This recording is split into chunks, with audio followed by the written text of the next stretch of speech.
దూర విద్యా విధానంలో doctor BR Ambedkar open university దేశంలోనే మొట్టమొదటి సార్వత్రిక విశ్వవిద్యాలయం. దాదాపు 2.5 దశాబ్దాలుగా దూర విద్యా విధానం ద్వారా కంప్యూటర్ కోర్సును అనుసంధానం చేస్తూ బీఏ, బీకామ్, బీఎస్సీ డిగ్రీ కోర్సులను అందిస్తోంది. పోస్ట్ గ్రాడ్యుయేషన్ స్థాయి, డిగ్రీ, డిప్లొమా స్థాయి కోర్సులను ఔత్సాహికులైన విద్యార్థులకు అందిస్తోంది. డెవలప్మెంట్ స్టడీస్లో centre for economics and social studies ద్వారా ఎంఫిల్, పీహెచ్డీతో పాటు విశ్వవిద్యాలయమే స్వయంగా దూర విద్యా విధాన అంశంపైన పీహెచ్డీ వంటి పరిశోధన కోర్సులు ప్రవేశపెట్టింది. సుమారు 4.5 లక్షల మంది విద్యార్థులు ఈ విశ్వవిద్యాలయం నుంచి ఉన్నత విద్యావకాశాలు పొందుతున్నారు. డాక్టర్ బిఆర్ అంబేద్కర్ సార్వత్రిక విశ్వవిద్యాలయం స్థానికంగా స్వయం బోధనా పద్ధతిలో ముద్రణ రూపంలో రూపొందించిన కోర్స్ మెటీరియల్ అందిస్తోంది. కోర్స్ మెటీరియల్ అధ్యయనానికి సహకరించే విధంగా రేడియో, టెలివిజన్ పాఠ్యాంశాల ఆధారంగా కార్యక్రమాలు ప్రసారం చేస్తోంది. అధ్యయన కేంద్రాల ద్వారా ఏర్పాటు చేసే సలహా సంసర్గ తరగతులు, సైన్స్ ప్రాక్టికల్ సౌకర్యాలు విద్యార్థులకు స్వయం అధ్యయనానికి ఒక చక్కటి అవకాశం. ఇవి విద్యార్థి సమీపంలో ఉండే అధ్యయన కేంద్రం నుంచే పొందొచ్చు.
డాక్టర్ బిఆర్ అంబేద్కర్ సార్వత్రిక విశ్వవిద్యాలయం ఎంఏ తెలుగు ప్రథమ సంవత్సరం విద్యార్థులకు స్వాగతం. ఎంఏ తెలుగు ప్రథమ సంవత్సర విద్యార్థులుగా మీరు ఆధునిక కవిత్వాన్ని నేర్చుకుంటున్నారు. ఆ ఆధునిక కవిత్వంలో భాగమైనటువంటి అభ్యుదయ కవిత్వం, అస్తిత్వ కవిత్వం, దిగంబర కవిత్వం, విప్లవ కవిత్వాల గురించి మనం ఈరోజు చర్చించుకోబోతున్నాం. ఈ చర్చ ప్రారంభించే ముందుగా ఈ చర్చ కోసం వచ్చినటువంటి 2 ప్రముఖ నిష్ణాతుల గురించి తెలుసుకుందాం. మొట్టమొదట డాక్టర్ లక్ష్మణ చక్రవర్తి గారు తెలంగాణ యూనివర్సిటీలో అసిస్టెంట్ ప్రొఫెసర్గా చేస్తున్నారు. లక్ష్మణ చక్రవర్తి గారు మంచి విమర్శకులు. లక్ష్మణ చక్రవర్తి గారు మరియు Tirunagari Srinivas, doctor Tirunagari Srinivas senior counsellor మన అంబేద్కర్ సార్వత్రిక విశ్వవిద్యాలయానికి వారు కూడా వచ్చారు. వారు విమర్శకులు. వీరిద్దరూ మీకు ఏవైనా సందేహాలుంటే తీరుస్తారు. అంతేకాకుండా ఈ 4 కవిత్వాల గురించి మనం ఈరోజు నేర్చుకోబోతాం. ముందుగా విద్యార్థులకు ఒక సూచన, ఏమైనా ప్రశ్నలు అడగవలసి ఉంటే 27031431, 27031432, 27031433 నెంబర్లకు కాల్ చేసి మీ సందేహాలను తీర్చుకోవచ్చు. ఇప్పుడు మొదట లక్ష్మణ్ చక్రవర్తి గారు, నమస్కారం అండి. ఆధునిక కవిత్వంలో అసలు ఆధునిక కవిత్వం ఎన్నెన్ని శాఖలుగా విస్తరిల్లింది, ఆధునిక కవిత్వం ఏ రకమైనటువంటి ధోరణులను ఎక్కువగా వ్యాపింపజేసింది? ఆధునికత అన్నది కాలము, భావము లేదా వ్యక్తి అన్న పద్ధతిలో కాకుండా, కాలవాచిగా కాకుండా భావవాచిగా ఆధునికతని మనం గుర్తిస్తాం. మోడర్నిజం అనేటటువంటిది 1900 లేదా 1875 నుంచి ప్రారంభమైందని ఇలా చెప్పేటటువంటి సంప్రదాయం కంటే కూడా సామాజిక శాస్త్రాల్లో మార్క్స్, సైకాలజీలో ఫ్రాయిడ్, సాంకేతిక శాస్త్ర రంగాలలో న్యూటన్, ఈ కొత్త ఆవిష్కరణలు ఎప్పుడైతే చుట్టుపక్కల ఉండేటటువంటి శాస్త్రాల్లోనూ సమాజంలోనూ వచ్చాయో అప్పటి నుంచి సాహిత్యంలో కూడా ఆధునికమైనటువంటి భావాలు, హేతుబద్ధతతో కూడినటువంటి సాహిత్య నిర్మాణం ప్రారంభమైంది. అక్కడి నుంచి ఆధునికత మొదలైంది అనేటటువంటి అభిప్రాయాన్ని పెద్దలందరూ కూడా చెప్తారు. అంటే ఇప్పుడు మనం ప్రాచీన కవిత్వం ఆధునిక కవిత్వం అని తీసుకున్నప్పుడు మనం ఆధునికత అని దేన్ని అంటున్నాం? ప్రాచీన కవిత్వం ఆధునిక కవిత్వం అనేటటువంటి మాట ఇవాళ మనం అంటాం. 100 ఏళ్ల క్రింద ఉన్నటువంటి కవిత్వాన్ని ఆధునిక కవిత్వం అన్నాం. ఇప్పుడు మళ్ళీ ఏం కవిత్వం అనాలి? దాన్ని అత్యాధునికం అనాలనా? అన్నాం అనుకుందాం. మళ్ళీ 100 ఏళ్ల తర్వాత అతి ఆధునిక అందామా అనే సందేహాలు వస్తాయి. కాబట్టి ప్రాచీన కవిత్వం ఆధునిక కవిత్వం అనే మాట దగ్గర స్పష్టంగా మనం తెలుసుకోవాల్సింది ఏమిటి అంటే, ప్రాచీన సాహిత్యంలో కొంత కర్మ సిద్ధాంతం, దైవానికి సంబంధించినటువంటి అభిప్రాయం, దైవ నిర్ణయం మీద ఎక్కువ సాహిత్య సృష్టి జరిగింది. అంటే రాసేటటువంటి కవి అందులో ఉన్న విషయం కొంత దైవానుకూల సాహిత్యంగా కనిపిస్తుంది. ఆధునిక యుగం వచ్చేసరికి వ్యక్తి ప్రధానమైనటువంటి, వ్యక్తి యొక్క శక్తే ప్రధానము అనే భావనతో ప్రధానంగా కనిపిస్తుంది. కొంతమంది ఏం చెప్తారంటే, ప్రాచీన సాహిత్యం అంతా రాక్షసుణ్ణి చంపటం కోసం అయితే ఆధునిక సాహిత్యం అంతా రాక్షసత్వాన్ని చంపటం కోసం అనేటటువంటి ఒక భావన చెప్తారు. అంటే ఇక్కడ వ్యక్తి యొక్క స్వేచ్ఛకి, వ్యక్తి యొక్క చైతన్యానికి ప్రాధాన్యం ఇవ్వటం ఆధునిక యుగం అయితే, ఆ వ్యక్తి యొక్క చైతన్యానికి భగవంతుడు కారణం అని చెప్పటం ప్రాచీన సాహిత్యం చేస్తుంది. స్థూలంగా ఇది ప్రధానమైన తేడా. అంటే భావన వస్తువు పరంగా కూడా ప్రాచీన కవిత్వానికి ఆధునిక కవిత్వానికి మనం చూస్తే, ప్రాచీన కవిత్వంలో శృంగారం కానీ రాజుల గురించినటువంటి ప్రత్యేకమైనటువంటి విషయాలు కానీ ఉండేవి. కానీ ఆధునికతకు వచ్చేసరికి వస్తువు చాలా విభిన్నమైనటువంటి కోణాలను సంతరించుకుంది కదా. అంటే ఆ వస్తువు వల్ల వచ్చినటువంటి మార్పుని మనం ఆధునికత అనకూడదా? వస్తువులో వచ్చినటువంటి మార్పు అన్నప్పుడు, ఇప్పుడు శృంగారం అనేటటువంటి ఒకానొక భావన ఆధునిక యుగంలో ఉన్నా సరే దాన్ని మనం ఒక వ్యాపార సాహిత్యంగా పక్కకు పెట్టేశాం.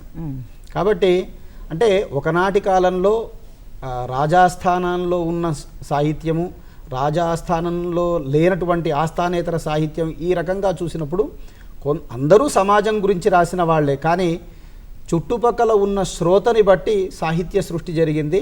అందువల్ల వాళ్ళు చెప్పేటటువంటి భావాల్లో శృంగారం ప్రధానంగా కనిపిస్తుంది. అయితే ప్రాచీనానికి ఆధునికానికి ఉన్న ప్రధానమైన అంశం ఏమిటి అంటే, శృంగార వస్తువు అక్కడ ఇక్కడ ఉన్నా కూడా ఇవాళ మనం దానికి ఒక పేరు వేరుగా పెట్టాం. వస్తువులో కొత్తదనం ఏమిటి అని అంటే, సామాన్య మానవుడు ఆధునిక యుగంలో వస్తువయ్యాడు. సాధారణమైనటువంటి జీవనాన్ని గడిపేటటువంటి మధ్యతరగతి మానవుడు, మధ్యతరగతి స్త్రీ, వ్యవసాయం చేసుకునేటటువంటి రైతు, అట్లాగే రిక్షా తొక్కుకునేవాడు, ఇలాంటి పాత్రలు మనకి ప్రాచీన సాహిత్యంలో కనిపించవు. కులవృత్తులుగా కనిపించేటటువంటి వాటిలో కొంతమంది పాత్రలు కనిపించవచ్చు కాక, కానీ ఆధునిక యుగంలో వస్తు విస్తృతికి విభిన్నమైనటువంటి వృత్తుల్లో ఉన్నటువంటి వాళ్ళని కవితా వస్తువుగా తీసుకోవటం అనేది ఆధునిక యుగంలో మనకి ప్రధానంగా కనిపించే అంశం. అంటే ఇప్పుడు ప్రాచీన సాహిత్యకారులు ఈ ఆధునికత వచ్చిన సందర్భంలో ఈ ఆధునికతని ఆదరించారా? ఎప్పుడు పూర్తిగా ఏది వదిలిపోదు అనేటటువంటి మాట ఒకటి ఉంది. అట్లాగే పూర్తిగా కొత్తదనాన్ని తెంచుకొని వచ్చింది అనేది ఉండదు. ఉదాహరణకి మనం ఇక్కడ చెప్పాలి అని అంటే, ప్రాచీన సాహిత్యం నుంచి ఆధునిక భావజాలాన్ని మనం పొందుతున్న సందర్భంలో ప్రాచీనులు అంగీకరించారా అని మనం ప్రశ్న వేసుకుంటే, కందుకూరి వీరేశలింగం, కట్టమంచి రామలింగారెడ్డి లాంటి వాళ్ళు ఆధునిక భావజాలంతో కవిత్వం రాసినా వాళ్ళు ఎన్నుకున్నది పద్యాన్ని. అంటే సంప్రదాయ పద్ధతిలో ఉన్న ఛందో రూపంలో ఉన్న పద్యాన్నే ఎన్నుకొని ఆధునిక భావజాలాన్ని చెప్పారు. అంటే శిల్పాన్ని పాతదాన్నే పెట్టుకున్నారు, వస్తువు కొత్తది, మాత్రం కొత్తది, రూపం పాతది. అయితే గురజాడ దగ్గరికి వచ్చేసరికి రూపము వస్తువు రెండు కొత్తది రావడానికి ప్రయత్నం. అంటే గతాన్ని వదిలిపెట్టుకొని పూర్తిగా ఆధునికత అనేది మెల్లమెల్లగా విడిపడుతుంది. ఆ విడిపడుతున్నటువంటి దశలో, తొలి దశలో ఉన్న వాళ్ళు పద్యాన్నే మాధ్యమంగా ఎన్నుకున్నారు. పద్యానికి సంబంధించినటువంటి వ్యవహారాన్నే ఉదాహరణగా తీసుకున్నారు. దానికి కందుకూరి, కట్టమంచి లాంటి వాళ్ళు ఇంతెందుకు, ఆధునిక సాహిత్యానికి, అభ్యుదయ సాహిత్యం దగ్గరికి వచ్చేసరికి జాషువా లాంటి వాళ్ళు, అట్లాగే దాశరథి లాంటి వాళ్ళు, వీళ్ళందరూ త్రిపురనేని రామస్వామి చౌదరి లాంటి వాళ్ళు పద్యాన్నే మాధ్యమంగా ఎన్నుకున్నారు. వాళ్ళు అందులో చెప్పిన వస్తువులు ఆధునికమైనవి, వినూత్నమైనవి. రూపం పాతది. కాబట్టి పూర్తిగా అంగీకరించారా అంటే అంగీకరింప చేయటం కోసమే వాళ్ళు పద్యంలో రాశారు అని కూడా మనం జవాబు చెప్పుకోవచ్చు ఒక రకంగా. అయితే ఇప్పుడు మనం మన పాఠ్యభాగంలో ప్రాచీన కవిత్వం, ఆధునిక కవిత్వంలోవి అభ్యుదయ కవిత్వం నుంచి ప్రారంభిస్తున్నాం. అయితే అభ్యుదయ కవిత్వంలో భాగమైనటువంటి శ్రీశ్రీ కవితని, అంటే కవిత ఓ కవితని మనం ఒక గీటురాయిగానో ఒక మైలురాయిగానో చెప్తాం అభ్యుదయ కవిత్వానికి ప్రారంభానికి. నిజంగా అంటే అది చేసినటువంటి, సమాజానికి చేసినటువంటి పని ఏమిటి శ్రీనివాస్ గారు? అభ్యుదయ కవిత్వ విషయానికి వస్తే భావ కవిత్వంలో కాల్పనికతపై తిరుగుబాటుగా వచ్చిందే అభ్యుదయ కవిత్వం. ఇందులో ఆద్యులుగా మనం శ్రీశ్రీని చెప్పుకోవచ్చు. శ్రీశ్రీ రాసినటువంటి కవిత ఓ కవిత, ఈ కవితను మనం చూసినప్పుడు కొంత భావకవిత్వ ఛాయలు పోకడలు కనిపించినప్పటికీ భావితరాలకు నాంది గీతంగా ఈ కవిత ఉన్నదనేటువంటిది సుస్పష్టమైనటువంటి విమర్శకుల అభిప్రాయం. అయితే దీంట్లో శ్రీశ్రీ గారు కవిత ఓ కవిత, కవిత ఓ కవిత అని చెప్తూనే మరి నిన్ను స్మరిస్తే నాకు అగుపించేవి దృశ్యాల, వినిపించేవి భాష్యాల అని చెప్పి అంటారు. అంటే అగ్ని సరస్సున వికసించిన వజ్రమే కవిత్వం అని చెప్పినటువంటి గొప్ప కవి శ్రీశ్రీ. కాబట్టి సామాజిక దార్శనికతతో తప్పనిసరిగా ఆధునికపరమైనటువంటి భావజాలంతో ఏదో కొంత మున్ముందుకు నడిపించాలనేటువంటి లక్ష్యంతో శ్రీశ్రీ రాసినటువంటి కవిత ఓ కవిత భావకవిత్వ దశకు దిశకు ఒక నిర్దేశంగా మారినటువంటి మాట మాత్రం వాస్తవం. అయితే కదిలేది కదిలించేది, మారేది మార్పించేది, పాడేది పాడించేది, పెనునిద్దుర వదిలించేది, మునుముందుకు నడిపించేది కావాలోయ్ నవకవనానికి అని చెప్పింది కూడా శ్రీశ్రీ గారే. అలాంటప్పుడు తప్పనిసరిగా ఏదో రకమైనటువంటి భవిష్యత్ దిశానిర్దేశం అనేటువంటిది కవిత్వానికి అందించాలంటే భావకవిత్వం తర్వాత భావకవిత్వాన్ని మొదట తాను రాసినప్పటికీ కూడా ఆ తర్వాత నిరసన పదంలో అభ్యుదయ కవిగా మారి అభ్యుదయ కవిత్వంలో కూడా తనకు భవిష్యత్తులో కనిపించే విప్లవ కవిత్వాన్ని ఊహామాత్రంగా ఊహించుకుంటూనే తాను ఒక దార్శనికవాదిగా మనకు కవిత ఒక కవితలో ఆయన కనిపిస్తారు. అంటే అభ్యుదయ కవిత ప్రస్థానం నుంచి విప్లవ కవిత్వం దాకా ఆయన కవిత్వం ప్రయాణించింది. అంటే ఆయన ఛాయలు భావ కవిత్వం నుంచే భవిష్యత్ తరాలకు సంబంధించిన ఆలోచనాత్మకంగా సాగినట్టు ఆయన కవితా క్రమం మనకు తెలుపుతూనే ఉంటుంది. అనాదిగా జరుగుతోంది సంగ్రామం అనాథుడికి ఆగర్భ శ్రీమంతుడికి మధ్య అని ఆ తరువాత కాలాల్లో దాశరథి లాంటి వాళ్ళు అన్నప్పటికీ కూడా అంతకుముందే ఏమంటారు, ప్రభువెక్కిన పల్లకి కాదోయ్ అది మోసిన బోయీలెవ్వరు అని శ్రీశ్రీ గారు అంటారు. కర్మజలానికి ఘర్మజలానికి ఖరీదు కట్టే శరాబు లేడోయ్ అంట. అంటే భవిష్యత్తులో విప్లవ పదనిర్దేశం అనేటువంటిది తన కవిత్వంలోకి రావడం కోసం ఆయన లోపల కవిత్వాంశాలన్నీ కూడా భావకవిత్వం తర్వాత క్రమక్రమంగా అభ్యుదయ కవిగా శ్రీశ్రీ మారిన తర్వాత తదనంతర కాలాల్లో జరిగేటువంటి అంశాలను ముందుగానే కవిత్వంలో చూపెట్టినట్టుగా శ్రీశ్రీని విశ్లేషిస్తే మనం చెప్పుకోవచ్చు. అందుకోసమే దార్శనిక కవి శ్రీశ్రీ అని చెప్పి అనేక మంది విమర్శకులు చెప్తూ ఉంటారు. అంటే భవిష్యత్తు కవితా పదం ఏ వైపు వెళ్తుందో అనేటువంటి సూచించినటువంటి ఆధునిక యుగ కవి శ్రీశ్రీగా మనం చెప్పుకోవచ్చు.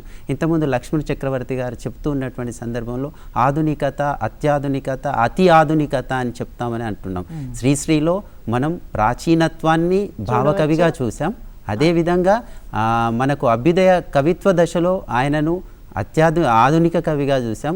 తదనంతర విప్లవ కవిత్వంలో ఆయనను అత్యాధునిక కవిగా కూడా మనం చెప్పుకోవచ్చు. అంటే మొత్తం మీద మనకు తెలుగు సాహిత్య చరిత్రలో ఆధునిక కాలంలో మనం ముందు గురజాడని ఎలా చెప్పుకుంటామో ఆధునిక కాలంలో కవిత్వ పరంపరలో మాత్రం శ్రీశ్రీని మనం యుగకర్తగా తప్పనిసరిగా చెప్పుకోవాలి. మీరు అడిగినట్టుగా భవిష్యత్ తరాలకు కవిత పద మార్గదర్శిగా మనకు ఆధునిక కాలంలో మనం శ్రీశ్రీ గారిని చెప్పుకోవచ్చు. అయితే ఇప్పుడు ఆధునిక కవిత్వంలోనే అభ్యుదయ కవిత్వంలో భాగమైన తిమిరంతో సమరం కావ్యం నిజంగా అంటే సమాజాన్ని ఏ రకమైనటువంటి దాని గురించి చెప్పిందంటారు? తిమిరంతో సమరంలో ఇప్పుడు ఆధునిక కవిత్వానికి ఒక ఒరవడి చూపించారు శ్రీశ్రీ, కానీ తిమిరంతో సమరంకి వచ్చేసరికి అంత ఆవేశంగానే ఏమీ లేదు. అంటే సమాజం గురించినటువంటి చింతన ఉంది. ఆ సమాజం గురించినటువంటి చింతన ఏ విధంగా కనిపించింది? అసలు అభ్యుదయ కవిత్వం అంటేనే సమాజానికి సంబంధించిన కవిత్వం. భావ కవిత్వం ప్రకృతి ప్రణయకాంత మీద కవిత్వం చెప్తూ మానవుణ్ణి పట్టించుకోకుండా వెళ్తున్నటువంటి విమర్శల పరంపర కొనసాగుతున్న క్రమంలో వచ్చిందే అభ్యుదయ కవిత్వం. ఈ అభ్యుదయ కవిత్వ పరంపరలో మనం ప్రధానంగా చెప్పుకునేటువంటి కవుల పరంపరలో మనకు దాశరథి కృష్ణమాచార్యులు గారు కనిపిస్తూ ఉంటారు. ఆయన రాసినటువంటి తిమిరంతో సమరం ఇది ఒక గొప్ప ఖండిక. ఈ తిమిరంతో సమరంలో సగటు మానవుడి యొక్క ఆవేదన, బతుకులో ఉన్నటువంటి కష్ట నష్టాలన్నీ కూడా చిత్రించడం జరిగింది. ఒక సగటు మానవుడు ఎంత ఇబ్బంది పడతారో చెప్పినటువంటి కవిత ఇది. నిజానికి ఇది తిమిరంతో సమరానికి కేంద్ర సాహిత్య అకాడమీ అవార్డు కూడా లభించింది. అయితే తిమిరంతో సమరంలో ప్రధానంగా దాశరథి గారిలో రెండు విభిన్నమైనటువంటి అంశాలని మనం చూడొచ్చు. లోతుల్లోకి వెళ్లే ముందు అసలు దాశరథి గారిలోని కవిత్వ పటిమనేంటో తిమిరంతో సమరంలో మనం పట్టుకోవచ్చు. ఒకటి, కవిత్వ ధోరణితో పాటు ఆయన అభ్యుదయ కవి కాబట్టి శాంతి విప్లవ భావాలను ఇందులో ఆయన ప్రత్యేకంగా చెప్పారు. శాంతిని కోరుకున్నటువంటి శాంతి కాముక కవి. ఒక రకంగా మనం అంటాం దాశరథి గారు అంటే నిజాంకు వ్యతిరేకంగా పోరాడినటువంటి కవి. అగ్నిధారలు కురిపించి రుద్రవీణలు మోగించి నటువంటి గొప్ప కవిగా మనం దాశరథి గారిని చెప్పుకుంటాం. ఓ నిజాము పిశాచమా కానరాడు నిన్ను బోలిన రాజు మా కెన్నడేని తీగలను తెంపి అగ్నిలో దింపినావు నా తెలంగాణ కోటి రతనాల వీణ అన్నటువంటి ఒక రకంగా ఉద్యమ కవి అయినటువంటి దాశరథి గారు మన తిమిరంతో సమరంలో చూసినప్పుడు నిజంగా ఆ ఉద్యమ ప్రభావం కూడా ఇందులో కనిపిస్తుంది. సగటు మానవుడి నేపథ్యంగా ఉద్యమాన్ని చెప్తాడు. పిచ్చుకపై బ్రహ్మాస్త్రాలు వేయడం తగదు అని ఇందులో చెప్తాడు. పిచ్చుకపై బ్రహ్మాస్త్రం అంటే వెంటనే మనకు గుర్తుకొచ్చేది పిచ్చుక అంటే సామాన్యమైనటువంటి ఒక జంతువు.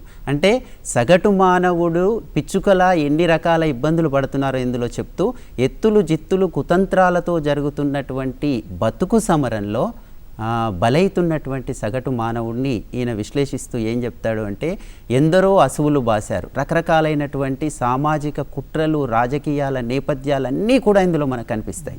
తిమిరంతో సమరం అంటే చీకటితో చేసే యుద్ధం.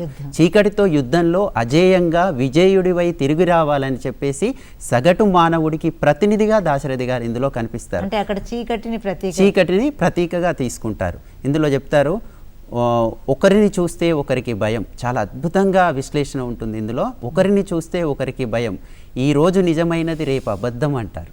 అసలు ఎంత గొప్పగా చెప్తారంటే నేటి నిజం రేపటి బొంకు అంటారు. ఇవి అంటే వ్యవహారిక పదాలను ఇందులో వాడుతూ ఉంటారు.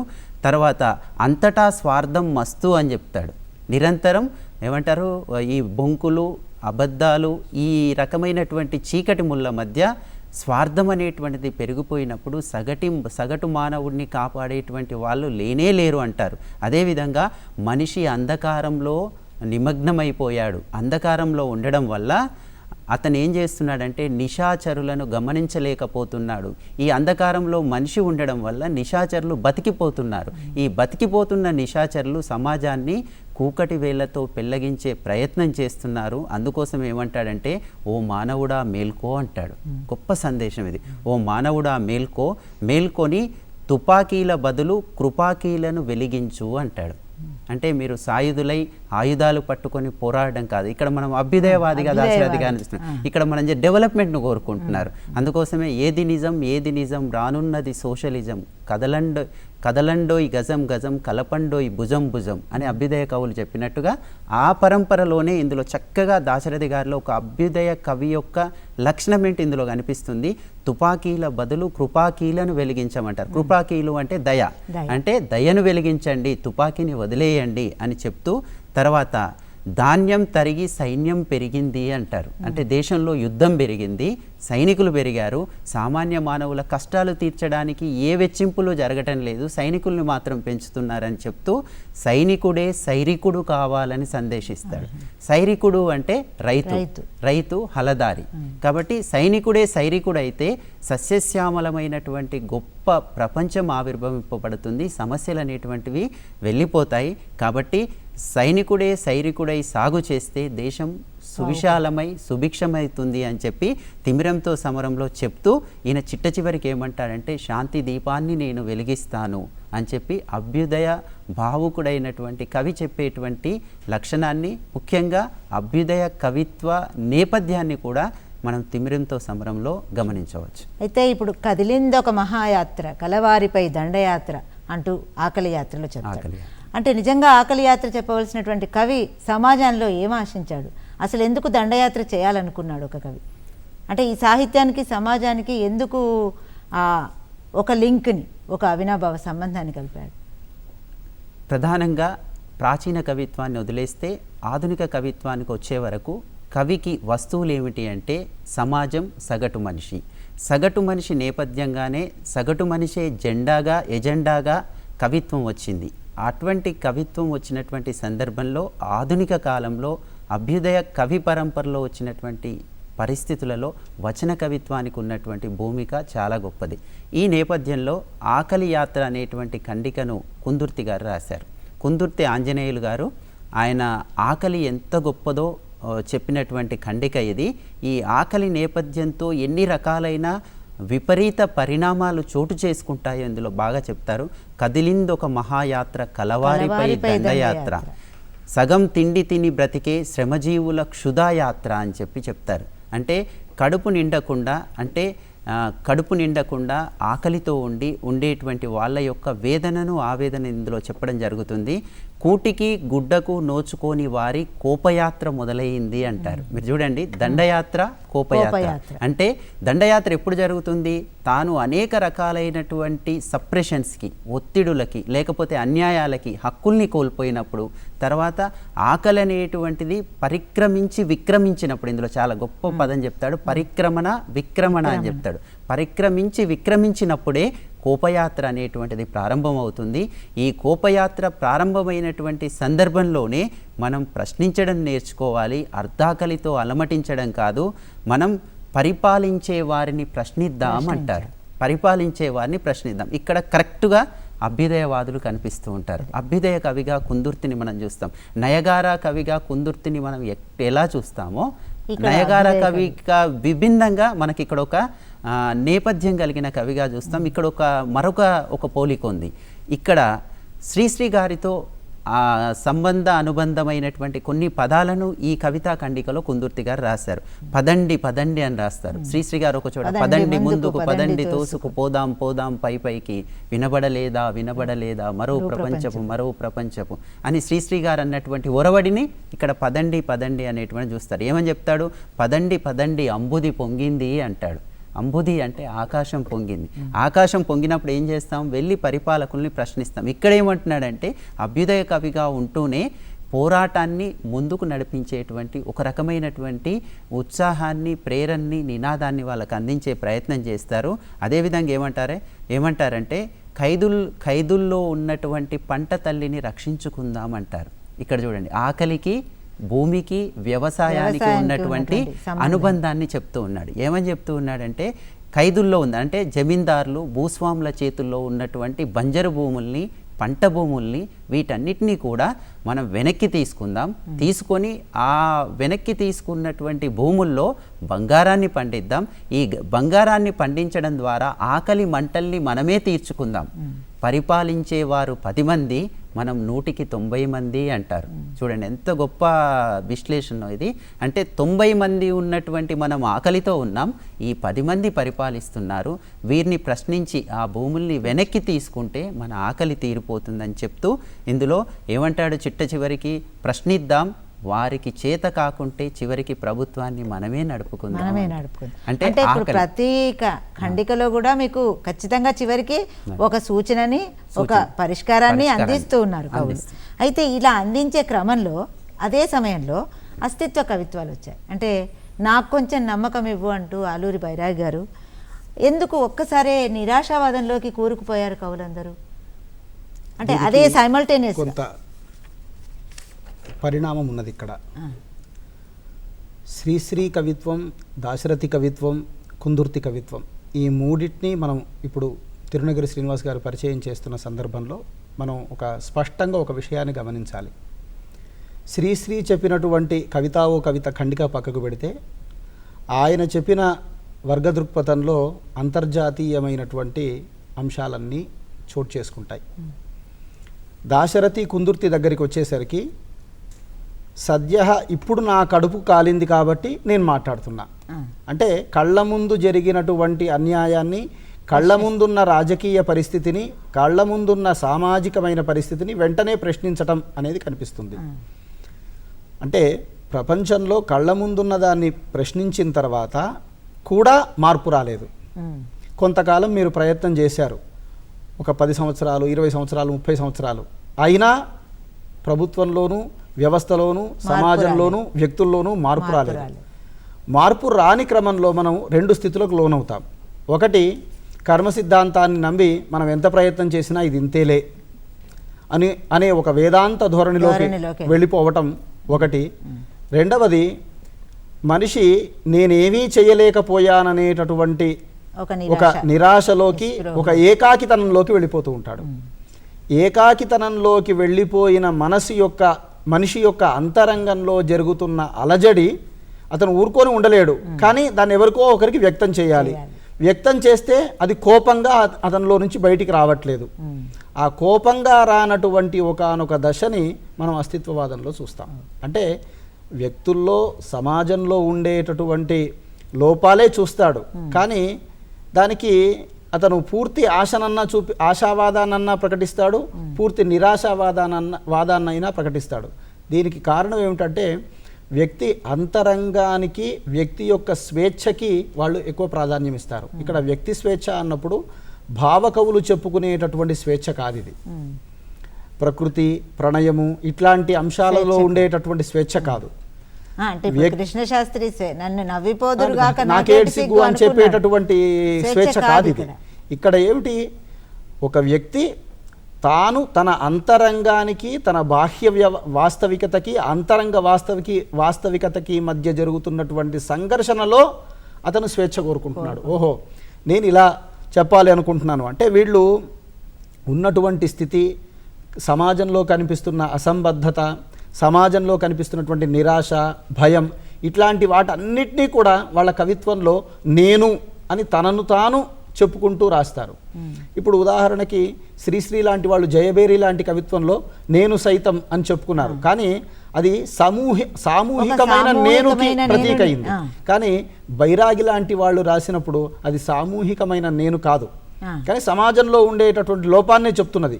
లోపాన్నే కాదు, అంటే ఒక దగ్గర చాలా పవర్ఫుల్ గా కూడా చెప్తాడు, నాకు కొంచెం నమ్మకం ఇవ్వ అంటాడు, కానీ ఈ ఆకాశాన్ని చాపలా చుట్టేస్తాను.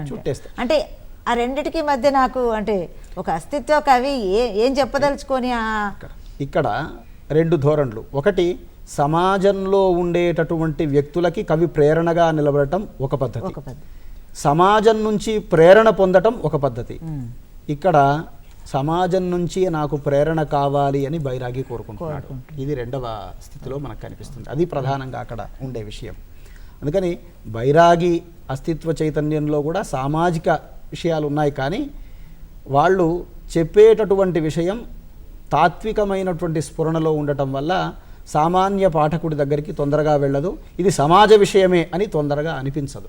ఇది ప్రధానమైనటువంటి తేడా అక్కడ. అంటే ఇప్పుడు ఆ అస్తిత్వవాదం నుంచి మనం నేటి అస్తిత్వవాదం దగ్గరికి వచ్చేసరికి, అంటే ఎందుకు ఆ అస్తిత్వవాదానికి, ఈ అస్తిత్వవాదానికి, ఇప్పుడు ఇది మన ప్రాంతీయ చైతన్యవాదం కానీ లేక స్త్రీవాద అస్తిత్వం కానీ ఇవన్నీ ఒక పవర్ఫుల్గా ఒక ఉద్యమ రూపంలోకి తేబడ్డాయి. అదే బైరాగి దగ్గరకు వచ్చేసరికి అది ఒక ఉద్యమ రూపంలో కాకుండా ఒక వ్యక్తిగతమైనటువంటి నిరాశవాదంలాగా కనిపిస్తుంది. అంటే ఎందుకు రెండింటిని మనం అస్తిత్వవాదాలుగా పిలుస్తున్నాం? బైరాగి లేదా కొంతమంది నవల రచయితలు, కథా రచయితల్లో ఉండేటటువంటి అస్తిత్వవాదం అంతా కొంత మనోవైజ్ఞానిక సిద్ధాంతాల యొక్క భూమిక మీద ఆధారపడి ఉంటుంది. వాళ్ళకి అంతరంగ చైతన్యమే ప్రధానం. వ్యక్తి అంతరంగానికే వాళ్ళు ప్రాధాన్యం ఇస్తారు. అది అస్తిత్వం అన్నప్పుడు స్థిత్వం అనేది వాళ్ళు అనేటటువంటి అర్థంలో, తన అంతరంగం అనే అర్థంలో వాళ్ళు వాడతారు. తన ఉనికి అనే అర్థంలో వాళ్ళు వాడతారు. ఇప్పుడు మీరు ప్రస్తావించినటువంటి 1985 తర్వాత తెలుగు సాహిత్యంలో కనిపిస్తున్న అస్తిత్వ ఉద్యమాలు అని ఒక మాట వాడుతూ ఉన్నాం.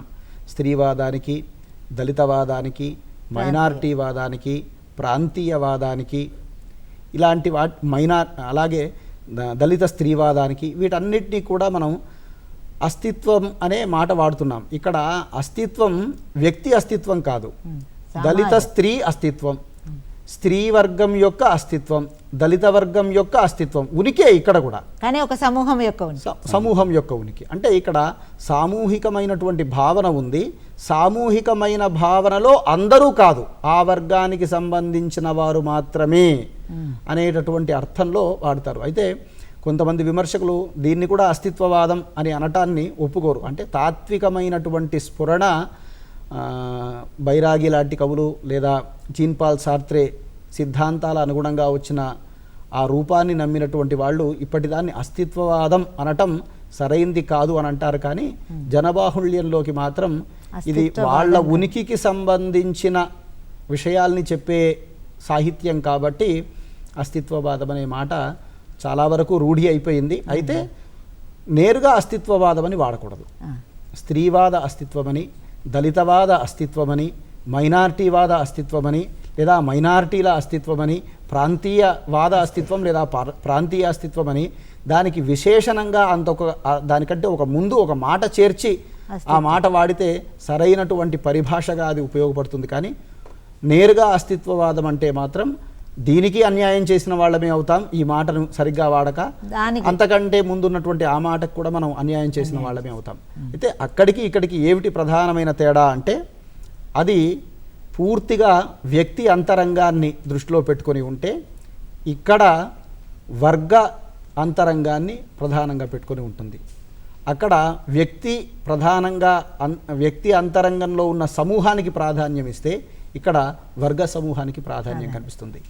సూక్ష్మంగా ఇది ప్రధానమైన తేడా. అనేక సిద్ధాంతాలు మళ్ళీ దాంట్లో మాట్లాడుకుంటుంటే విపరీతమైనటువంటి తేడాలు కూడా ఎక్కువగా కనిపిస్తాయి. అయితే ఇప్పుడు మనం ఆధునిక కవిత్వంలో శాఖలుగా అస్తిత్వ స్పృహను, అభ్యుదయ కవిత్వాన్ని మాట్లాడుకుంటూ ఉన్న సందర్భంలో దిగంబర కవితా ఉద్యమం చాలా చాలా పదునుగా వచ్చింది. కానీ అంత పదునుగా వచ్చినటువంటి దిగంబర కవిత్వం కూడా కొంతకాలమే మనగలిగింది. అంటే దానికి ఏమైనా కారణాలు ఉన్నాయా? అసలు దిగంబర కవిత్వపు స్థానం ఏంటి సమాజంలో? ఇప్పుడు అభ్యుదయ కవిత్వం సమాజంలో ఒక మార్పును కోరుకున్నది. వర్గ దృక్పథంలో బానిసకు యజమానికి మధ్య, పని చేసేవాడికి పని చేయించుకునేవాడికి మధ్య జరుగుతున్నటువంటి ఒకానొక సంఘర్షణ ఏదైతే ఉందో, ఆ సంఘర్షణ నేపథ్యం నుంచి ఆ కవిత్వం తన ప్రయత్నం తాను చేసింది. అభ్యుదయ కవిత్వాన్ని మనం రెండు రకాలైనటువంటి దృష్టిలో చెప్పుకుంటే, రెండు భాగాలు అనుకుంటే, 1935 నుంచి 45 వరకు ఒకటి, 45 నుంచి 55 వరకు ఒకటి అనుకుంటే, 55 తరువాత అభ్యుదయ సాహిత్యం స్వాతంత్రం కోసమే అసలు పుట్టింది. కానీ తరువాతి కాలంలో మెల్లమెల్లగా స్వాతంత్రం రావడం ఇట్లాంటివన్నీ జరిగిన తర్వాత అభ్యుదయ సాహిత్యం తన ఉనికిని మెల్లమెల్లగా కోల్పోతూ ఉంది. స్వాతంత్రానంతరం 10 సంవత్సరాల పాటు వాళ్ళు ఏం కోరుకున్నారో అటువంటి మార్పులేవి సమాజంలో లేదా రాజ్యాంగంలో, ప్రభుత్వంలో, వ్యవస్థలో కనిపించలేదు. కనిపించనప్పుడు కొంతమంది కవులు అంతర్ముఖీనులు అయిపోయారు. ఆ అంతర్ముఖీనుల వ్యవస్థ అంతా కూడా అస్తిత్వవాదం అయిపోతే, కొంతమంది ఆ అంతర్ముఖీనులుగా ఉండే వాళ్ళని పక్కకు పెడితే, కొంతమంది ఎందుకు ఇలా జరిగింది, సమాజాన్ని మనం ప్రశ్నించాలి అనే ఒక చైతన్యంతో ముందుకు వచ్చినటువంటి వర్గం దిగంబర కవిత్వం అయింది. అంటే వాళ్ళకి వ్యవస్థే కారణం, అస్తిత్వవాదులకి, దిగంబర కవులకి కూడా వ్యవస్థే కారణం. కానీ వీళ్ళు ఏదైనా సరే స్వేచ్ఛగా చెప్తాం అని ఇద్దరూ అంటారు. అక్కడ స్వేచ్ఛలో వ్యక్తి అంతరంగం ప్రధానమైతే, ఇక్కడ స్వేచ్ఛలో మాటలు వీళ్ళు చెప్పేటటువంటి ఒకనొక అభివ్యక్తి రీతి, వ్యవస్థను ప్రశ్నించడం అనేది ప్రధానం. వాళ్ళు అంతరంగాన్ని కేంద్రంగా చేసుకుని వ్యవస్థనే ప్రశ్నిస్తారు, కానీ వీళ్ళు వ్యవస్థనే కేంద్రంగా చేసుకుని వ్యవస్థనే ప్రశ్నిస్తారు. ఇది స్థూలంగా కనిపించే తేడా. అయితే దిగంబర కవిత్వం రావటానికి ప్రధానమైన కారణం 3 పంచవర్ష ప్రణాళికలు పూర్తయ్యాయి. చుట్టుపక్కల ఎంతో అభివృద్ధి జరుగుతుంది అని కోరుకున్నటువంటి నిరుద్యోగ వర్గం కానీ, స్వాతంత్రం కోసం పోరాటం చేసిన వర్గం కానీ ఆ రకమైన ఫలితాలు ఏవీ కనిపించట్లేదు. అలాంటి సందర్భంలో సాహిత్యంలో కూడా చాలామంది ఏదో రకమైనటువంటి ఒకానొక పార్టీలకో లేకపోతే రాజకీయ నాయకులకో లేదా ప్రభుత్వానికో లొంగిపోవటం, లేదా వాళ్ళు ఏదేదో రంగాల్లోకి వెళ్ళిపోవటం, ఒక స్తబ్దత ఏర్పడింది. అంటే సమాజంలో సామాన్యుణ్ణి గురించి పట్టించుకునేటటువంటి పరిస్థితులు కనిపించకపోయే ఒకానొక వాతావరణంలో దాన్ని పూర్తిగా ఛేదించటం కోసం షాక్ ట్రీట్మెంట్ అనే ఒక మాట వాడుతూ ఉంటారు విమర్శకులందరూ కూడా. కవిత్వం అనగానే షాక్ ట్రీట్మెంట్. ఒక్కసారిగా చైతన్యం లేకుండా పడిపోయినటువంటి ఒకానొక వ్యవస్థని మొహం మీద గట్టిగా నీళ్లు చల్లితే ఒక్కసారిగా స్పృహలోకి వచ్చినట్టుగా సాహిత్యంలో ఈ దిగంబర కవిత్వం అనేది వ్యవస్థలో ఉన్న లోపాల్ని గట్టిగా ప్రశ్నించటం కోసం వచ్చింది. అయితే అభ్యుదయ సాహిత్యం స్వాతంత్రం సాధించటం కోసం తొలి దశలో ప్రారంభమైతే దిగంబర కవిత్వం స్వాతంత్రం ఏమిచ్చింది అని ప్రశ్నించటం కోసం ప్రారంభమైంది. ఇది ప్రధానమైన. అంటే దిగంబర కవులు తమకు తామే చెప్పుకున్నారు, కాలం వాయులీనం మీద కమానునై,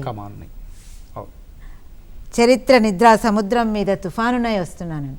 అంటే అంత పదునుగా, అంత పదునైన మాటలతో చెప్పినటువంటి దిగంబర కవులు ఎక్కడైనా ఫెయిల్ అయ్యారా వాళ్ళు? అంటే వాళ్ళు ఎందుకని పూర్తిగా సాహిత్యంలో ఇమడలేకపోయారు? కొంతకాలం మాత్రమే వాళ్ళ ప్రస్థానం నడిచింది. ఇక్కడ 3 కారణాలు. ఒకటి, వాళ్ళు అనుకున్నటువంటి 6 కవులు ఎవరైతే ఉన్నారో అంతకంటే ఎక్కువ కావటానికి వీల్లేదు. అంటే ఎందుకని వీల్లేదు? ఎందుకు వీల్లేదు అంటే వాళ్ళు ఒక నగ్నముని గారు ఈ సాహిత్యానికి సంబంధించిన మేనిఫెస్టో లాంటిది తయారు చేస్తున్నటువంటి క్రమంలో ఆయన కొత్త వాళ్ళుగా ఉండాలి, అప్పటికే కవులుగా ప్రసిద్ధి కాకూడదు. అట్లాగే అప్పటికే వాళ్ళకి ఒక రకమైనటువంటి భావజాలం ఎక్కువగా ఉండకూడదు. అట్లాగే అభివ్యక్తి మార్గాల్లో స్థిరమైన అభిప్రాయాలు వాళ్ళకు ఉండకూడదు. అంటే ఒక రాజకీయ అభిప్రాయం ఉండకూడదు. వ్యక్తీకరణలో కూడా స్థిరమైన, అంటే పద్యంలోనే రాస్తా, పాటలోనే రాస్తా, వచనంలోనే రాస్తా, ఇట్లాంటి స్థిరమైన అభిప్రాయాలు ఉండకూడదు. ఇలా కొన్ని నియమాలు ఏర్పరచుకున్నారు. ఏర్పరచుకొని ఆ 6గురుని ఒక 6గురు కలిసి ఒక సంకలనాన్ని తేవాలి, ఒక రూపంగా ఏర్పడ్డ తర్వాత అందులోకి కొత్త వాళ్ళు ప్రవేశించేటటువంటి అవసరం వాళ్ళు వద్దనుకున్నారు. వాళ్ళు వద్దనుకున్నా సమాజంలో ఆ ప్రభావం పడి కొంతమంది రావచ్చు కదా. మేము తీసుకోవడానికి మేము సిద్ధంగా లేనప్పుడు అక్కడ జరిగింది అంటే ఆ 6 రకాల భావజాలం ఒక కారణం ఇది. అంటే వాళ్ళు 6గురికే పరిమితం కావాలనుకోవటం ఒక కారణం. రెండవ కారణం ఏమిటి అని అంటే వాళ్ళు ఎంత విచ్చలవిడితనంగా చెప్పాలి అంటే ఏదైనా సరే పూర్ణమైన స్వేచ్ఛతో అసలు భారతదేశాన్ని కూడా వర్ణించేటటువంటి సందర్భంలో శరీర మర్మాంగాల్ని కూడా ఉదాహరణగా తీసుకొని చెప్పేటటువంటి ఒకనొక స్థితి ఏదైతే ఉందో అది కవితా హృదయానికి నేరుగా అలా చెప్పే హృదయానికి మధ్య జరిగే సంఘర్షణ లాంటిది అనమాట. ఇప్పుడు అభ్యుదయ కవిత్వం కానీ విప్లవ కవిత్వం కానీ పాటలో ఎందుకు బతికింది అని అంటే అక్కడ కవితా రూపం యొక్క విధ్వంసం జరగల. ఇక్కడ వస్తువుకు ప్రాధాన్యం పెరిగింది, కవిత్వాంశ కూడా ఉన్నా కూడా కవిత్వానికి ఉండే ఒక ఆంతరంగికమైన ఒక ధ్వన్యాత్మక స్థితి, కవితా హృదయం అది కొంచెం దిగంబర కవిత్వంలో కనిపించదు. ఏదైనా సరే ముఖం మీద కొట్టినట్టుగా చెప్తాం, 10 సార్లు చెప్తే ఎవరైనా ఏం వింటారు? ఇది అంటే సమాజంలో ఇది కారణం కాకపోవచ్చు, బట్ ఇది ఒక ప్రధానం. ఆ సమయంలో సమాజం అంత దిగంబర కవిత్వాన్ని ఆహ్వానించే దిశలో కూడా లేదనుకోవచ్చు కదా. ఆహ్వానించకపోతే 3 సంపుటాలు రావు. జనాల్లో చర్చ జరిగింది. అయితే మనకి ఆధునిక యుగంలో కవిత్వం రాగానే చర్చ జరిగినటువంటి 2 ఉద్యమాల్లో భావ కవిత్వం ఒకటి, దిగంబర కవిత్వం. వెంటనే చర్చలు వచ్చాయి అంటే ఏంటి అని. కాబట్టి అనుకూలంగా మాట్లాడిన వాళ్ళు ఉన్నారు, వ్యతిరేకంగా మాట్లాడిన వాళ్ళు ఉన్నారు. కానీ విప్లవ కవిత్వంలోకి అంటే 1970లో విప్లవ కవిత్వం పుట్టడం కూడా దిగంబర కవిత్వం ఆగిపోవటానికి ఒక కారణం. దిగంబర కవిత్వంలో ఉండేటటువంటి ఒక 2-3 విప్లవ కవిత్వంలోకి పరిణామం చెందారు. ఒకటి. రెండవది సమాజంలో మళ్ళీ ఎమర్జెన్సీ పరిస్థితులు రావటం. ఈ 3 సంకలనాలు 1966, 67, 68 ఈ ప్రాంతం 65 నుంచి 68 లోపల 3 కవితా సంకలనాలు వచ్చాయి. 3 భిన్నంగా ఉన్నాయి. అయితే ఏదైనా సరే ముఖం మీద చెబితే ఎంతమంది ఎన్నిసార్లు వింటారు? దిగంబర కవిత్వంలో ఉన్న గొప్ప విషయం చాలా గొప్పగా చెప్పారు, కానీ ముఖం మీద కొట్టినట్టు చెప్పడం అనేది సాహిత్య సమాజం అంగీకరించలేకపోయింది. అందుకని కొంత వెనకబడింది. తర్వాత విప్లవ కవిత్వంలో కూడా ఈ ముగ్గురు కూడా ప్రయాణం చేయటం ఒక కారణంగా నేను భావిస్తాను. అంటే దిగంబర కవిత్వం నిజానికి ఒక విప్లవ కవిత్వానికో లేదా సమాజాన్ని ప్రశ్నించే ఉన్నట్టుగా ప్రశ్నించే కవిత్వానికో నాందిగా వచ్చింది అనుకోవచ్చు. అవును, ఇప్పుడు అస్తవ్యస్తంగా ఉన్న పరిపాలనలో ఒక్కసారి ఏం చేస్తాం, అస్తవ్యస్తంగా ఇల్లంతా అస్తవ్యస్తంగా ఉంది, తల్లి ముందు అందరినీ కోపడుతుంది. ఆ అస్తవ్యస్తత పోగానే ప్రశాంతత స్థితిలోకి రావాలి. దిగంబర కవిత్వం ఆ అస్తవ్యస్తత ఉన్నటువంటి ఒకానొక వాతావరణాన్ని ప్రశ్నించుకుంటూనే వెళ్ళింది, కానీ దానికి సొల్యూషన్ చెప్పలేదు. దానికి ఈ రకమైన పరిణామం జరిగితే బాగుండు, ఈ రకమైన స్థితి జరిగితే బాగుండు అనేటటువంటి సొల్యూషన్స్ లేవు. కవులు సొల్యూషన్స్ ఉన్నవాళ్లే, కానీ వాళ్ళ కవిత రూపంలో చెప్పలేదు. అక్కడ ఆ రూపంలో అక్కడ వ్యక్తం కాలేదు. అది వ్యక్తం కాలేదు. వ్యక్తమైనటువంటి దాన్ని సమాజం అంగీకరించలేకపోవచ్చు. ఈ రెండు రకాలైనటువంటి కారణాల వల్ల దిగంబర కవిత్వం ఎక్కువ కాలం సమాజంలో నిలబడలేదు. ఒకటి, వాళ్ళు కూడా అభివ్యక్తి రీతుల్లో తర్వాతి మాధ్యమానికి తర్వాత సిద్ధాంతాలకి వాళ్ళు మమైకం కావటం అనేది కూడా ఒకటి. రెండవది, అన్నిటికంటే ప్రధానం, తెలుగు కవితా క్షేత్రంలో అది కవితాత్మక సిద్ధాంతాలు కావచ్చు, సామాజిక సిద్ధాంతాలు కావచ్చు, వాళ్ళకి ఒక రాజకీయమైన లేదా కవిపరమైనటువంటి అభిప్రాయం మేనిఫెస్టో లేకపోతే పెద్దగా నిలబడలేదు. మాకు ఏ రాజకీయ పక్షము లేదు అని చెప్పుకోవటమే దిగంబర కవులు ప్రధానంగా కనిపిస్తుంది. అంటే ఒక అభిప్రాయమే మీ అభిప్రాయానికి కవిత్వానికి లేనప్పుడు ఆ కవిత్వానికి ఏ రకమైన విలువ ఉంటుంది అనేది ప్రశ్న వస్తుంది. అక్కడ అంత దూరం వెళ్ళక్కర్లేదు. కానీ విప్లవ కవిత్వ ప్రారంభం కూడా దిగంబర కవిత్వం సమాజంలో ఇవ్వాల్సిన షాక్ ట్రీట్మెంట్ చాలా రోజులు ఇవ్వలేం కదా, అది ఇచ్చి వెళ్ళిందని చెప్పుకోవాలి.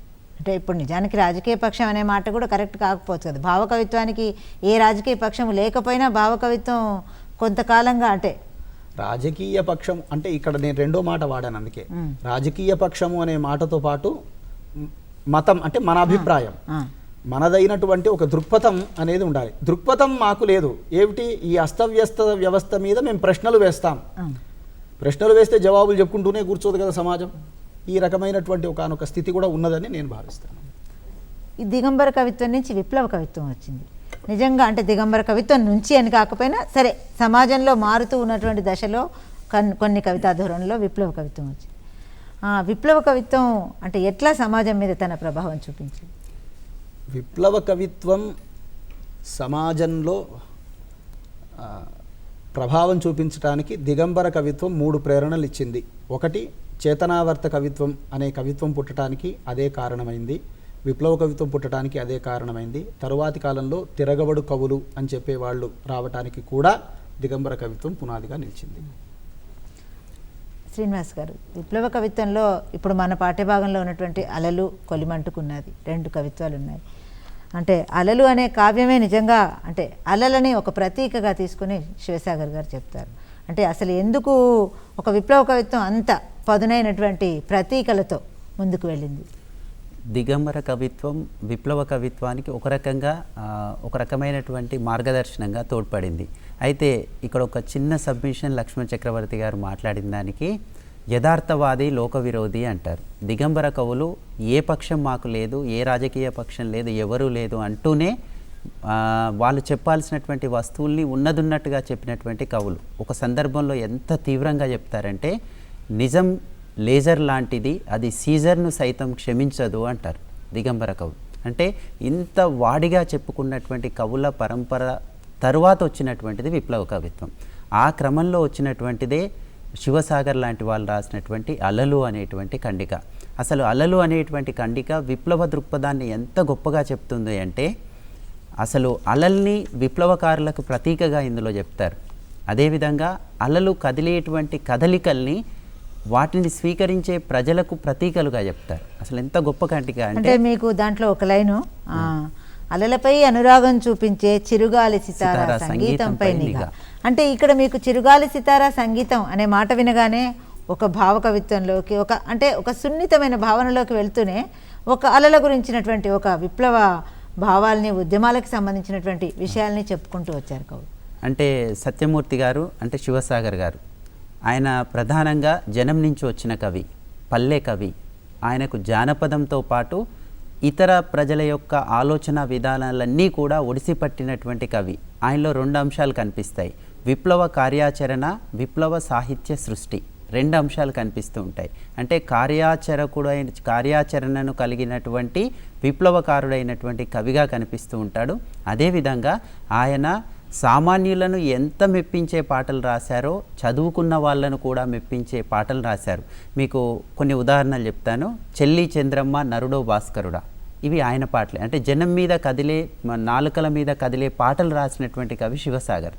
అయితే ప్రధానంగా విప్లవ కవుల యొక్క లక్షణం అంతా కూడా ప్రజల మధ్య జనం నాలుకలపై తిరుగాడేటువంటి అంశాలని చెప్పడమే. అయితే అలల్లో అలలపై నిగా, అలలు కనే కలలపై నిగా, అలలపై అనురాగం చూపించే చిరుగాలి సంగీతంపై నిగా అనేటువంటి అంశాన్ని చెప్పే క్రమంలో విప్లవకారులపై ప్రభుత్వం యొక్క నిఘా ఎలా కొనసాగుతుంది అనేటువంటి అంశాలని ఇందులో అంతర్లీనంగా చెప్పేటువంటి ప్రయత్నం చేశారు. అలలపై కదిలే పడవలపై నిఘా అంటారు. అలలపై పడవలు కదలడం అంటే అలలపైన కదిలే పడవలు ఎవరు? విప్లవకారులు.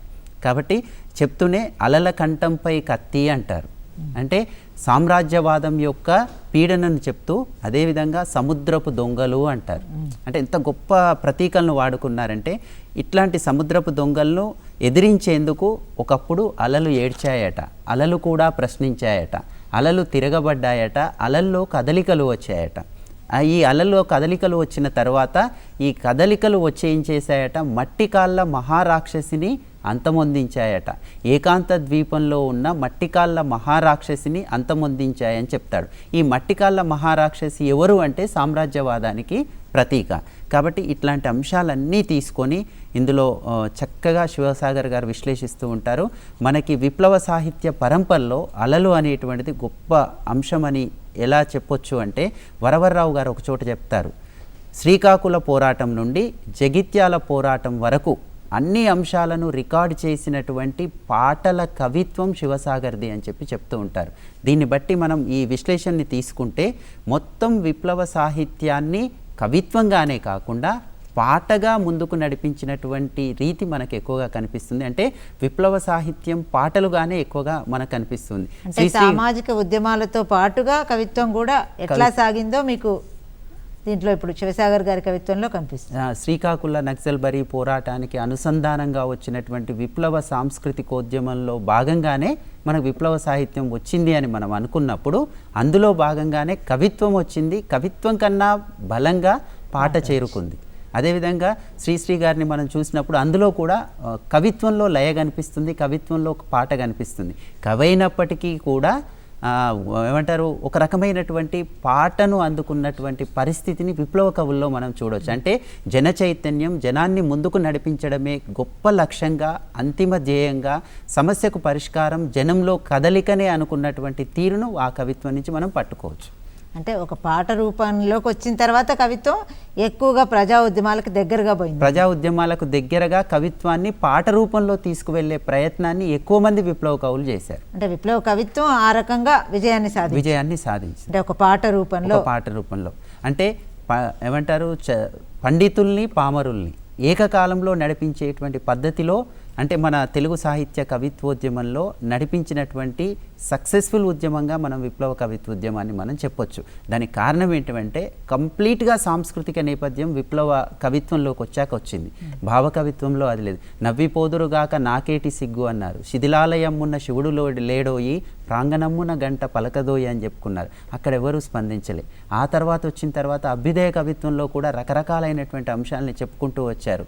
ఏమంటారు, హెచ్చు తగ్గుదులు, అసమానతలు, పోరాటాలు, ఈ అంశాలన్నీ చెప్తూ వచ్చారు. కానీ విప్లవ కవిత్వ ఉద్యమం వచ్చే వరకు ఏమంటారు, వస్తున్నాయి జగన్నాథ రథచక్రాలు వస్తున్నాయి అన్నప్పుడు అందరూ నిజంగా ఏదో రకంగా స్పందించి ఆ వైపు ఆలోచించే పరిస్థితి మాత్రం కొనసాగింది. ఆ క్రమంలోనే మనకు శివసాగర్ గారి అలలు ఇలాంటివన్నీ కూడా జన చైతన్యాన్ని ముందుకు నడిపించడంలో ఒక రకంగా గొప్ప విప్లవ సాధనాలుగా ఉపయోగపడ్డదన్నది మాత్రం నిర్వివాదమైనటువంటి అంశంగా చెప్పొచ్చు.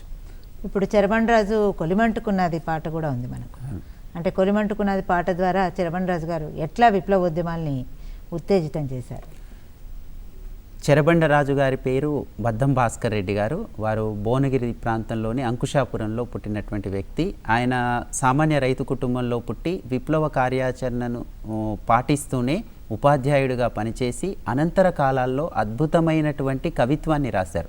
ఫస్ట్ చెరబండరాజు గారు కవి, ఆ తరువాతనే కవిత్వం. నిజానికి చెరబండరాజు గారు దిగంబర కవి కూడా. దిగంబర కవి ఇప్పుడే మనం మాట్లాడుకున్నాం. లక్ష్మణ చక్రవర్తి గారు ఆ విషయాన్ని కూడా ప్రస్తావించారు.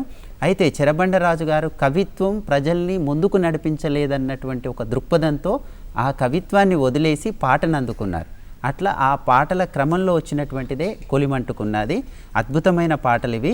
కొలిమంటుకున్నది, తిత్తినిండా గాలి పొత్తంగా ఉన్నది, నిప్పారి పోనీకు రామన్న, పొద్దెక్కి పోనీకు లేవన్న, కార్తెపోతే రాదు ఇనుమన్న అని చెప్తూ ఉంటారు. అంటే ఇక్కడ పొద్దెక్కిపోవడం, కార్తె పోతే రాదనడం, ఇవన్నీ కూడా ఒక విప్లవపరమైనటువంటి కార్యాచరణకు సిద్ధం కమ్మని సగటు మనిషిని, సప్రెస్ అయినటువంటి వ్యక్తిని ఒక కవిగా అతను ఏమంటారు జాగరూకత చైతన్యపరుస్తున్నట్టుగా ఇది ఒక రకంగా చెప్పొచ్చు. అదేవిధంగా ఇందులో ప్రధానంగా రైతు కష్టాలను చిత్రించడం జరిగింది. ముఖ్యంగా తెలంగాణ ప్రాంతంలో ఉన్నటువంటి రైతుల కష్టాలను, కడగండ్లను ఆ రోజులలోనే ప్రత్యేకంగా అంటే ప్రత్యక్షంగా మనకు ఒక దృశ్యం కనిపిస్తుంది అన్నట్టుగా ఈ పాట ఉంటుంది. మనం చదువుతూ ఉంటే మన కళ్ళ ముందు ఒక దృశ్యం కదలాడుతున్నట్టుగా అనిపిస్తుంది. ఎలా చెప్తుంటారంటే, కంచాన గంజికి కాకులు గద్దలు, వడిసేల పేనుకొని వడివడిగా రాళ్లతో కొట్టన్నా అని చెప్తారు. అంటే అందులో ఏం చేయాలి, ఏం చేయొద్దు అనేటువంటి అంశం కూడా ఈ పాటలో ఉంది. తర్వాత ఇందులో రకరకాల విషయాల్ని చెప్తూ చిట్ట చివరిగా ఏమని చెప్తారంటే, కర్రుసార సాన బెట్టన్న, బతుకు యుద్ధంలోన గెలువన్న అని చెప్తారు. అంటే ఒక విప్లవ కవి అతనికి కార్యాచరణ చూపెడుతూనే వచ్చేటువంటి ఫలితాన్ని కూడా అతను ఊహిస్తున్నటువంటి పరిస్థితి ఉంది. అందుకోసమే కార్యాచరణను చెప్పడమే కాకుండా కార్యాచరణను ఆశించేటువంటి గొప్ప వ్యక్తులుగా మనకు విప్లవ కవులు మనకు కనిపిస్తూ ఉంటారు. ఇప్పటిదాకా మనం ఈ ఆధునిక కవిత్వం గురించి మాట్లాడుకున్నాం కదా. నిజంగా ఈ ఆధునిక కవిత్వం అంటే ఆధునిక కవిత్వ ధోరణులన్నిటిపైన పాశ్చాత్యవాద ప్రభావం ఉందా, లేక ఇవన్నీ మనం ఒరిజినల్గా అంటే స్వతహాగా తెలుగులోనే వచ్చాయా? ఆధునికత అనేది సాహిత్యంలోకి ప్రవేశించటానికి పాశ్చాత్య ప్రభావమే కారణం. అందులో ఎలాంటి సందేహం లేదు. అది కందుకూరి కావచ్చు, గురజాడ కావచ్చు, భావకవులు కావచ్చు, అభ్యుదయ కవులు కావచ్చు, దిగంబర కవులు కావచ్చు, విప్లవ కవులు, అస్తిత్వవాదాలు, ఇవేవైనా కావచ్చు, వలసానంతరవాదాలన్నీ ఏవైతే ఉన్నాయో అవన్నీ కూడా ప్రాంతీయ అస్తిత్వ ఉద్యమాల కింద మనం చెప్పడానికి అవకాశం ఉన్నది. అంతకుముందున్న దళితవాదం కానీ బ్లాక్ పోయట్రీతో పోలిక చెప్పొచ్చు, ఫెమినిజంతో స్త్రీవాదాన్ని పోలిక చెప్పొచ్చు. మైనారిటీ అనేటటువంటిది అక్కడ క్రిస్టియన్ మైనారిటీ, ఈ రకమైనటువంటి కవిత్వం కూడా మనకు కనిపిస్తుంది. పాశ్చాత్య ప్రభావమే అన్నిటి మీద ఉన్నదా అని అంటే ఇక్కడ మన కవుల గొప్పతనాన్ని చెప్పుకోవాలి. ఆ రకమైన ఆలోచన ధోరణి ప్రారంభం కావటానికి పాశ్చాత్య ప్రభావం కారణం కావచ్చు. కానీ వాళ్ళు ఆ పాశ్చాత్య ప్రభావంతో ఉన్న సిద్ధాంతాలు వాటినే కారణంగా చేసుకొని మన వాళ్ళు కవిత్వం రాయలేదు. పాశ్చాత్య ప్రభావం ఈ సాహిత్యంలో కనిపించిన ఉదాహరణకి ఇంతకుముందు మనం ప్రస్తావించుకున్న చెరబండరాజు కవిత్వమే ఉంది. విప్లవ సాహిత్యం, రెవల్యూషనరీ పోయట్రీ పేరు మీద రష్యన్ సాహిత్యం కూడా ఉన్నది. కానీ అక్కడ ఆ కవి చెప్పిన ఉదాహరణ కార్తె వెళ్ళిపోతున్నది. ఈ ఉదాహరణ చూస్తే ఈ కార్తెలు అనే మాట ఏమిటి? రైతులకు సంబంధించిన జీవితంలో, సాంప్రదాయిక జీవితంలో మనం రోజు వాడే మాటలు, రోహిణి కార్తె అని, అశ్విని కార్తె అని వాడే మాటలు. అంటే కవికి అంతర్జాతీయమైన దృక్పథము, అంతర్జాతీయమైన భావజాలాల ప్రేరణ ఉంటే ఉండవచ్చు కాక, కానీ తన కవిత్వంలో ప్రజలకు దగ్గరగా తన కవిత్వం దగ్గరికి వచ్చినప్పుడు మాత్రం తన కళ్ళ ముందున్న దృశ్యాన్నే కవిత్వీకరించడానికి ప్రయత్నించారు. అయితే మనము ప్రయత్నం చేస్తే ఇప్పుడు శ్రీశ్రీ లాంటి కవులు ఉన్నారు. నైలు నది నాగరికత అనే మాట అనగానే ఆయన అంతర్జాతీయ దృష్టి అంతా కనిపిస్తుంది.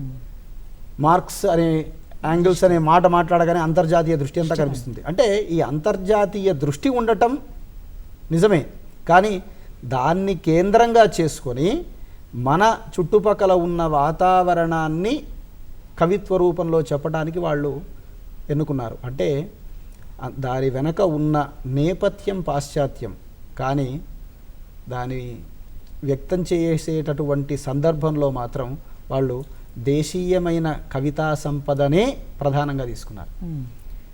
వాళ్ళు తీసుకున్న అభివ్యక్తులు కూడా చూడండి, సాంప్రదాయ కవిత్వంలో ఉండే అభివ్యక్తుల్ని కొత్తగా చేశారు.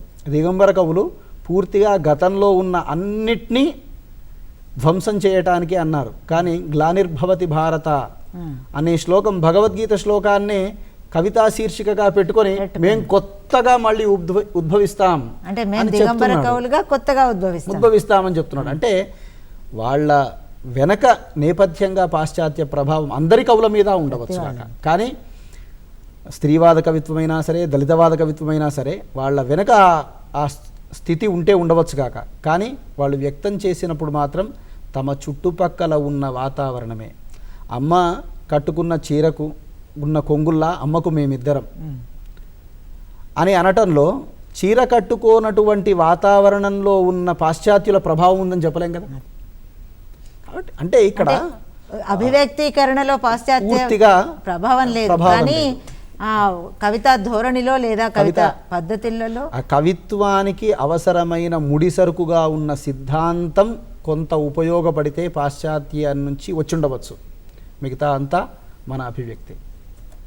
మనం ఎంతగా చదువుకున్నా మన భాషలో మనం వ్యక్తీకరించినప్పుడు అబ్బా అనుకుంటాం కదా, అదే స్థితి కవుల్లో కూడా మనం అంటే మన ప్రాంతీయత లేదా మన చుట్టూ ఉన్నటువంటి సమాజాన్ని వ్యక్తీకరించడంలోనే వాళ్ళు ఎక్కువగా వాళ్ళ కవిత్వాన్ని వాడుకున్నారు, లేకపోతే ఆ కవిత్వాలు సక్సెస్ కావు. అది అంటే నేను ఎందుకు పాశ్చాత్యవాద ప్రభావం అన్నానంటే, ఇప్పుడు మనం నవలలో మనోవైజ్ఞానిక వాదం అని వాడతాం. అంటే మనోవైజ్ఞానిక వాదం అనేది మన దగ్గరని మొదలు కాలేదు అని చెప్పుకుంటాం, కానీ మళ్ళీ మనం చివరికి వచ్చేసరికి మన దగ్గర ఉన్నటువంటి చుట్టూ పరిస్థితినే మనం చెప్తాం. అంటే సిద్ధాంతం వాళ్ళది, అభివ్యక్తి మనది. అని అభివ్యక్తి కూడా స్వతంత్ర అభివ్యక్తితో మనం అన్ని రకాలుగా సానుకూలమైనటువంటి, అంటే ఇది స్వతంత్ర రచన అన్నటువంటి అనుభూతిని కలిగించుకున్నాం.